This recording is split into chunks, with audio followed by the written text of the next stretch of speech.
ایک عورت حضرت امام علی رضی اللہ تعالیٰ عنہ کی خدمت میں روتے روتے حاضر ہوئی اور عرض کرنے لگی، یا علی رضی اللہ تعالیٰ عنہ، میرا شوہر لوگوں کے سامنے میرا مذاق اڑاتا ہے، بس یہ کہنا تھا۔ تو حضرت امام علی رضی اللہ تعالیٰ عنہ نے اس شخص کو بلا کے کہا، اے بندہ خدا، میں نے اللہ کے رسول صلی اللہ علیہ وآلہ وسلم سے سنا کہ جو مرد اپنی عورت کا دل دکھاتا ہے تو اللہ اس انسان کے لیے رزق اور دولت کے دروازے بند کر دیتا ہے، اور یوں وہ انسان مفلس اور تنگ دست بن کے پریشانیوں میں مبتلا ہو جاتا ہے۔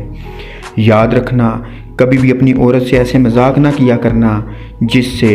اس کا دل دکھتا ہو، کیونکہ اللہ نے مرد کا رزق، دولت، شہرت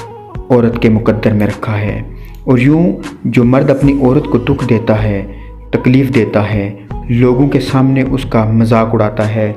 اللہ اس کے لیے رزق، دولت، برکت، شہرت اور فراوانی کے دروازے تنگ کر دیتا ہے، اور ایسے انسان سے قیامت میں بھی سخت حساب لیا جائے گا، اور یوں تمہارا چھوٹا سا مذاق جو کسی اور کو تکلیف دیتا ہے تمہاری دنیا بھی تباہ کر دے گا اور آخرت میں بھی تمہیں رسوا کر دے گا۔